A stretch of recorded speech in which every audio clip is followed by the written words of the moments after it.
인간농장, 휴먼팜.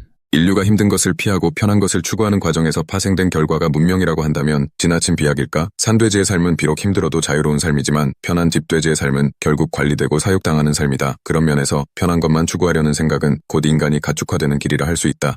인간농장이라는 개념은 인간이 편안함과 안정성을 추구하는 과정에서 마치 가축이 되듯 사육당하는 운명으로 귀결될 수 있다는 문제의식을 함축한다. 본래 가축화란 야생동물을 길들여 식량이나 노동력 등 인간의 필요에 맞게 활용하려는 인간의 활동을 일컫는다. 그런데 그 현상이 동물에 국한되지 않고 인간에게도 적용될 수 있다는 통찰은 듣기에 극단적이거나 비약처럼 보일 수도 있다. 그러나 문명을 편리함의 총체로 파악하면 그 문명의 이면에는 인간 또한 스스로를 가축화하며 서로를 사육한다는 아이러니가 자리하고 있다. 이러한 맥락에서 인간농장이라는 은유는 인간이 얼마나 스스로의 자유를 제한하고 관리되는 존재로 전락할 수 있는지를 보여주는 상징적 개념이라 할 수 있다. 인류사는 본래 생존을 위해 끊임없이 고군분투해온 과정이었다. 구석기 시대의 수렵 채집 생활은 자연의 변덕스러운 환경에 늘 직면해야 했고 그 불안정성은 인간에게 큰 부담이었다. 이 불안정함에서 벗어나고자 인간은 농경을 시작했고 다양한 야생동물을 사육하여 안정적인 식량 자원을 확보했다. 동시에 그 동물들을 종교의식에서 살아있는 제물로 바치려는 신앙심 또한 가축화의 동기가 되었다고 전해진다. 그러나 인류가 최초로 소, 물소, 면양, 염소, 낙타, 순록, 돼지, 개, 고양이, 토끼 등을 길들이며 얻은 관리의 기술은 비단 가축에만 국한되지 않는다. 그 통제와 순치의 노하우가 다른 인간에게도 적용되었다면 인간 사회가 자체적으로 만들어낸 문명과 제도가 곧 인간을 길들이는 체계로 작동했을 가능성은 충분히 있다.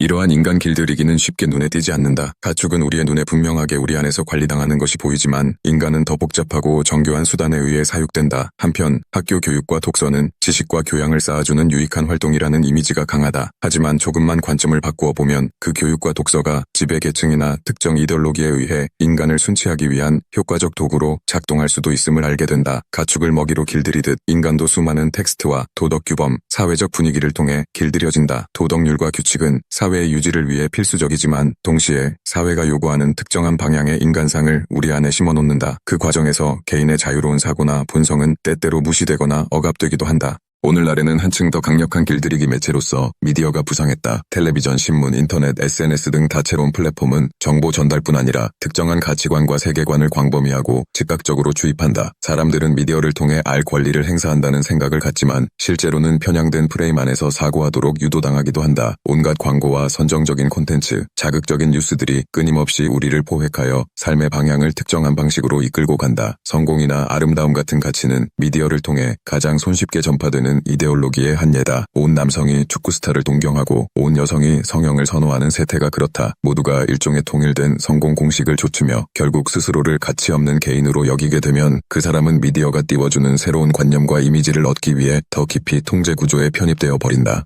이처럼 사회 전반의 제도와 문화는 사람들을 일률적으로 길들이는 인간 농장의 울타리가 된다. 그러나 개인들끼리 서로를 사육하기도 한다는 사실 역시 주목해야 한다. 밈이라는 개념은 특정 사상, 문화, 행동, 양식 등이 유전자처럼 전염되고 복제되는 과정을 설명한다. 이는 개인이 의식적, 무의식적으로 공유하며 재생산하는 것이다. 문제가 되는 것은 잘못된 밈이 무분별하게 확산되는 경우다. 사회의 거짓 통념과 왜곡된 가치관을 서로 간에 전파함으로써 결과적으로 상대를 사고와 행동에 우리 안에 가두는 사육을 하게 된다. 의도적이든 비의도적이든 사람들은 자신이 옳다고 믿는 편견을 전파하며 타인을 자신의 사고틀 안에서 움직이게 만든다. 1999년 페터 슬로터다이크는 인간농장을 위한 규칙이라는 논문을 발표하면서 유럽 지성계에 충격을 안겨주었다. 그는 대중을 주인으로 발전시키고자 했던 근대의 기획이 실패한 가장 커다란 이유는 평등지상주의에 있다고 말한다. 인간 길들이기와 인간농장의 도구마. 인간 동물이 다른 동물을 잡아먹는 것이 이치에 맞을까? 아니면 돼지가 인간의 멱을 따고 소가 인간의 두개골을 망치로 내려치고 개가 인간을 흠씬 패서 잡아먹는 세상이 이치에 맞을까? 만일 전자는 맞고 후자는 틀리다고 주장한다면 인간보다 지적으로 훨씬 월등한 우주인이 인간을 소고기 뜯듯 잡아먹어도 만물의 영장은 결코 할 말이 없을 것이다. 여기 이 내용에 채널에서 연재하는 인간농장은 세상에 미발간된 책이다. 서점에서 구입할 수 있는 책은 아니지만 분명 책이다. 서양 철학의 대명사격인 소크라테스의 주특기는 사람들에게 너 자신을 알라는 이야기를 하고 다니며 그들의 자존심을 건드리는 것이었다. 자기 자신에 대해서도 잘 알지 못하면서 모두 자기가 똑똑한 줄 아는 세상 사람들에게 이런 말을 하고 다녔으니 머리끝까지 화가 난 사람들이 그를 가만히 놔둘 리가 만무했다. 결국 그는 젊은이들을 부추긴다라는 이유로 사형을 당했다. 기원 후 약 30년경 나사렛 예수는 당대의 지배층이었던 유대교의 대제사장들에 의해 체포되어 2명의 강도들과 함께 십자가형에 처해졌다. 기원전 7에서 4년경에 태어나 30살 무렵부터 활동을 시작했던 메시아 예수는 메시아다운 메시아에 걸맞는 무력에 의한 개혁 방법을 거부하고 천국은 머릿속에 존재한다고 가르쳤다. 사람들은 그가 로마 세력을 쓰러뜨리고 국민을 해방시켜줄 구세주로 경배했지만 예수는 원수를 사랑하라, 오른뺨을 맞으면 왼뺨도 내밀라 등의 이해할 수 없는 말만 했다. 철저한 개인주의자였던 그는 당대의 유대교적인 가치관을 부정할 뿐 아니라 온통 뒤집어 버렸다. 게다가 유대교의 민족주의는 물론 일체의 입법주의를 부정하고 신분차별도 인정하지 않았다. 당연히 지배층의 노여움을 사게 되었고 결국 사형을 당하고 말았다. 당대의 지배체제를 유지하는 사상을 전면 부인함으로써 지배층에 의해 탄압을 받아 죽게 되는 패턴은 진정한 자유인의 특징이다. 소크라테스와 예수, 허균, 스피노자는 거의 아나키스트였다. 조선 역사를 통틀어 내가 가장 존경하는 허균은 일찍이 이런 말을 했다.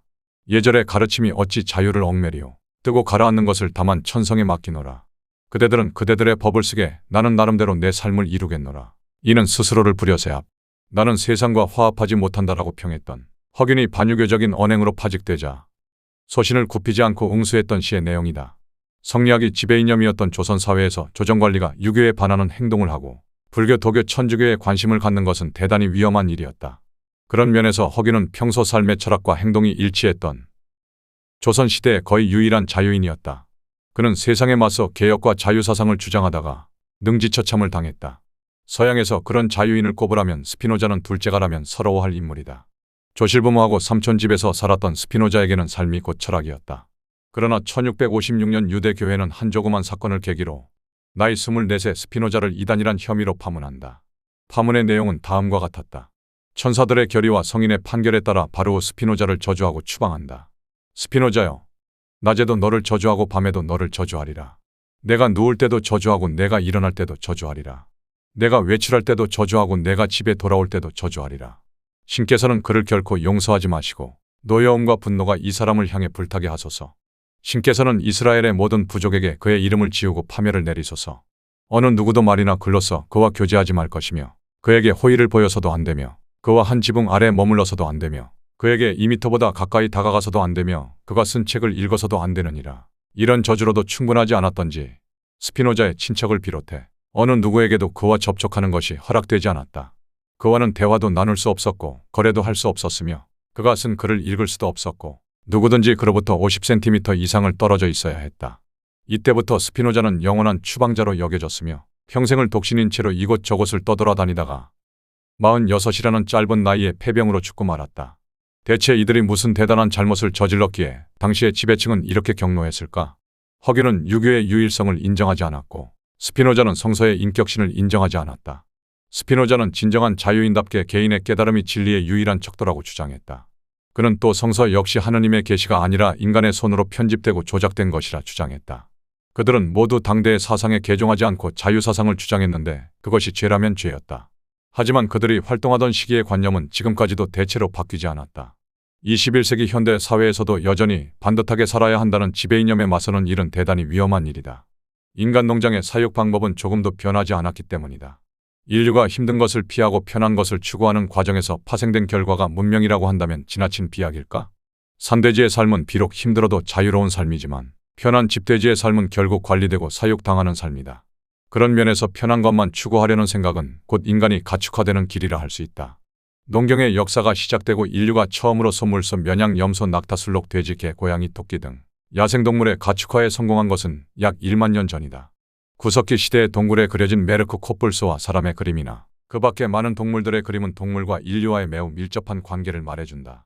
수렵, 채집, 어로 등만 알던 인간이 가축을 사육하게 된 동기는 아마 신에게 살아있는 재물을 바치려는 종교적 신앙심에서 비롯되었을 것이다. 그런데 인간이 가축과 동거하기 시작하게 되면서 가축만을 사육한 것이 아니라 혹시 동시에 다른 인간도 사육한 것은 아닐까? 가축을 식용에 이용함으로써 수렵에 의존하는 생활의 불안정을 피할 수 있다는 이유가 가축 사육의 경제적 동기였다면 인간이 다른 인간을 사육하기 시작한 것은 아마도 정치적 동기에서 비롯되었을 것이다. 인간을 길들이기 위한 사육 과정은 교육과 독서를 통하여 자연스럽게 이루어졌고 그 과정에서 인간을 순치시키기 위한 도덕 규범도 자연스럽게 강요되었다. 오늘날 미디어가 교양과 알 권리를 제공한다는 피상적 추측 이상의 것을 의미하는 것처럼 교육 역시 지배 이데올로기를 전파하고 세뇌하는 천병 역할을 했을 것이다. 사람들은 제도와 문화를 통해서도 사육당하지만 잘못된 민미무를 전파함으로써 서로를 사육하기도 한다. 그런 세상에서 산다는 것은 분명 괴로운 일이다. 온 남성이 손흥민을 부러워하고 온 여성이 성형을 선호하는 세상은 분명 천국이 아닐 것이다. 스스로를 구원할 실제적인 수단이 없는 상황에서 모두가 부자를 꿈꾸고 얼짱을 선호하는 세태가 분명 정상은 아니다. 진리는 하나뿐이라고 하는 도구만은 인간을 노예로 만들고 자유로운 세상을 인간 농장으로 만든다. 그것이 훈육의 결과이든 미디어에 의한 인간 길들이기의 한방편이든 인간이 자유를 억압받고 농장에서 사육당한다는 것은 견디기 힘든 일이다. 인간 농장에서 투쟁을 통하여 자유를 쟁취한다는 생각과 그러한 시도는 칭찬받을 만하지만 실현 가능성은 별로 없다. 이 세상에서 가장 힘든 것은 스스로 편견이 없다고 주장하는 사람들의 편견을 무너뜨리는 일이다. 모든 사람은 자신의 경험 안에 갇혀있는 죄수다. 인식할 수는 있지만 아무도 편견을 제거할 수는 없다. 한번 생각해보라. 당신은 다음과 같은 주장들을 편견 없이 수용할 수 있겠는가? 자식 양육에 부모의 영향력은 제로이다. 사실상 아버지가 아들에게 줄 수 있는 최대의 교육은 일찍 죽어주는 것이다. 천국에서는 결혼도 하지 않고 아이를 낳지도 않는다. 자녀가 없는 사람들이 더 부유하고 더 행복하다. 혈액형은 성격과 아무런 관련이 없다. 인간 역시 사육되는 동물이다. 돈이 행복에 미치는 영향은 당신의 생각만큼 크지 않다. 진정한 친구란 이 세상에 없다. 고독한 천재들만 인생을 제대로 산다. 위대한 사상은 본래 패배자의 것이다. 건강진단을 강권하는 사회가 과연 건강한 것인가? 우리에게는 건강진단을 받지 않고 죽을 자유도 있다. 인간은 스스로를 완벽하게 과대평가할 줄 아는 매우 영리한 동물이다. 오늘날 뇌 연구자들의 관점에서 보면 인간은 결코 자유스러운 존재가 아니며 내가 나를 새롭게 바꾸는 것은 어떠한 경우에도 불가능하다. 이미 성인이 된 나는 절대 바뀌지 않는다. 인간은 자신이 타고난 기질 그리고 자신이 속한 사회에서 겪은 경험과 자신이 받은 다양한 세뇌교육의 산물이기 때문이다. 칸트에 의하면 우리가 현실이라 부르는 세계는 실제가 아니고 인간의 정신이라는 필터를 한번 거쳐 재구성된 가공의 허구세계다. 즉 내가 나의 생각, 나의 의지 그리고 나의 행동의 산물이라고 생각했던 것들도 알고 보면 이데올로기와 각종 문화적인 도그마가 반영된 결과물에 불과하다는 것이다. 더 심하게 표현하면 대부분의 경우 나의 의지라고 부를 만한 것이 없고 나의 독자적 상상이라고 주장할 수 있는 것이 없다. 그럼에도 불구하고 사람들은 명의만 변경해서 마치 그것이 나의 것이나 되는 것처럼 주장하고 있는 것이다. 위와 같은 혁신적인 주장을 할 경우 진리를 모으는 토론이 가능할 만큼 자유의지를 갖춘 사람들은 매우 드물다. 토마스 쿤에 의하면 서로 다른 패러다임의 통합은 오로지 일종의 개종에 의해서만 가능하다. 이 사실은 두 개의 주장 가운데 그중 하나로 개종하지 않는 한 다른 편의 진위를 판단할 수 없을 뿐만 아니라 이해할 수도 없음을 의미한다. 그래서 니체는 시장의 똥파리들을 피해 고독으로 돌아가라고 처절하게 외쳤는지도 모르겠다. 물론 자유가 좋은 것만은 아니다. 무제한적인 자유는 인간 상호 간의 충돌을 가져온다. 모든 인간들이 수단과 방법을 가리지 않고 자유를 추구하고 자기의 개인적인 모든 소망을 스스로 실현하겠다고 나서면 세상은 어떻게 되겠는가? 그런 이유로 나는 인간농장 연재물에서 세상에 존재하는 삶의 비열한 면모를 파헤치고 그에 대한 처방을 제시할 뿐 결코 누구도 변화시키려고 시도하거나 강요하지 않는다. 그러나 인간농장의 모든 부분에서 사례 같은 군더더기를 줄이고 카피라이터처럼 힘있게 쓰려고 노력을 했기 때문에 주제넘게 간섭한다는 기분은 피하기 어려울 것이다. 또 어떤 부분은 낯선 생각과 낯선 주장이 자주 등장하므로 이해하거나 공감하기란 쉽지 않을 것이다. 간섭받기를 좋아하는 사람이 어디 있겠으며 인간농장이 어떻게 당신의 인생관을 바꿀 수 있겠는가? 개인적 악덕이 때로 공공의 선을 가져올 수 있다는 사실을 어떻게 쉽사리 믿겠는가? 지속적인 성공을 경험하는 많은 사람들에게 일어났던 기적이 당신에게 일어난다고 해도 그 결과에는 변함이 없을 것이다. 그러나 인간농장을 마스터하고 나면 당신이 굳이 개종하지 않더라도 유익한 영감을 얻고 세상을 보는 관점이 바뀌리라는 점은 보증한다. 우리는 누구나 성공과 출세를 추구하고 부와 명예를 좇는다. 그것은 도덕적으로 비난받을 일이 아니며 너무나 자연스러운 일이다. 유전자라는 관점에서 보면 우리 모두는 타고난 이기주의자들이며 만인에 대한 만인의 투쟁 본능을 타고난 이기적 존재들이다. 인류의 진보에 있어서 가장 큰 장애물이 바로 인류라는 점을 솔직히 인정한다면 인생은 하나의 기나긴 전투이며 일상은 끊임없는 전투의 연속임을 알게 된다. 그러니 자본주의 체제에서 약자, 인기 없는 자, 하류들이 엄청난 불안과 고통을 안고 살아가는 것도 하등 이상한 일이 아니다. 물론 자본주의 체제만큼 사람들에게 교육과 복지, 인간다운 삶을 누리게 해준 체제도 없을 테지만 어쨌든 보통 사람으로서의 우리는 능력과 노력의 차이에 따라 차별이 생기며 서열이 생기는 자본주의 체제와 능력주의 사회를 선택한 적이 없다. 우리는 이성보다 욕망이 우선하는 자유경쟁 사회를 선택한 적도 없다. 이 모두는 우리가 선택하기도 전에 결정된 것들이다. 세상은 늘 우리에게 싸우든지 순종하든지 하나의 역할만 선택하도록 강요한다. 우리는 이 탐욕스럽고 잔혹한 자본주의 사회에서 용감하게 싸우며 앞으로 나아가든지 아니면 희생하면서 사회의 낮은 위계를 차지한 것에 만족하든지 둘 중 하나를 선택할 수밖에 없다. 이것은 킹카가 될 것인가? 아니면 폭탄으로 순응하며 살 것인가? 성공할 것인가 실패할 것인가를 선택하는 중요한 문제다. 그렇지만 우리는 어려서부터 정의롭고 착한 인물이 되라고 훈육받아왔다. 사회의 울타리라는 줄에서 이탈하지 않는 온순한 양처럼 권위에 순종하며 살아가라고 배워왔다. 그렇게 세상은 늘 조심스럽고 신중한 삶을 요구한다. 사실 세상은 당신이 사고치는 것을 원하지 않으며 튀지 말고 조용히 살기를 바란다. 어떤 의미에서 진실된 자아를 놓쳐버린 당신은 이미 독립적인 존재가 아니다.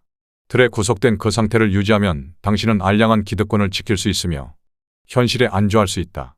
아마 당신은 여태껏 주위 사람들의 기대에 부응하며 살아왔고 많은 것을 희생하면서 하루하루를 주관 없이 살도록 강요받았을 것이다. 당신은 분명히 많은 시간 동안 시시콜콜한 일상사를 처리하는 데 마음을 빼앗겼을 것이다. 자신과 자신에게 소중한 것을 위해 시간을 할애하지 못하고 세상의 장단에 놀아나느라 대부분의 시간을 허비했을 것이다. 이 글을 읽고 있는 당신은 지금쯤 아마 그렇게 사는 것이 실패를 자처하는 어리석은 짓이었다는 것을 깨달았을 것이다. 설령 운이 좋아 세상이 인정하는 성공의 증표로 제시할 만한 무언가를 손에 넣었다 하더라도 당신은 이렇게 말할 것이다. 결국 나는 자유인이 아닌 꼭두각시가 된 것 같소. 어릴 때 꿈을 잃어버린 내 인생은 많은 부분이 잘못되어 있어. 나는 내 인생을 허비해버렸소. 나는 내가 원하는 것이 아닌 사람들이 내게 기대하는 것을 위해서 말이오. 능력과 노력의 차이에 따라 차별이 생기고 서열이 생기는 모든 사회는 그러한 딜레마를 안고 있다. 그러나 우리가 사는 곳이 인간농장과 다를 바 없고 우리가 이미 그 안에 들어와 있는 것이라면 아무리 그 상황에서 빠져나오려고 해봤자 소용이 없을 것이다. 무한하게 복잡한 인간들이 얽혀 사는 세상에서 권력 게임이 불가피하다면 그것을 부정하거나 서툰 실수를 하는 것보다는 그 방면의 전문가가 되는 편이 훨씬 낫다. 무력한 천사가 되기보다는 성공한 죄인이 되는 편이 낫다. 따라서 우리는 교묘하게 관계로 대응하면서 남의 눈에는 공정하고 우아하게 보일 필요가 있다. 겸손하면서도 교활해야 하고 대놓고 과시하지는 않으면서도 은근히 주목을 끄는 속임수에 능해야 하는 것이다. 그렇다. 왈츠를 출 수 있는 교양인임을 과시하면서 독실한 신앙인임을 내세우고 예수를 사랑하는 모습을 은근히 드러내야 한다.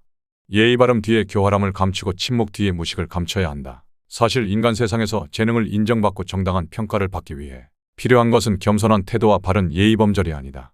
또한 겸손의 미덕이 동서양 모두에서 환영받는 것도 아니다. 성공하기 위해서는 때로 철면피도 감수해야 하고 거짓말도 해야 하고 권모술수도 필요하다.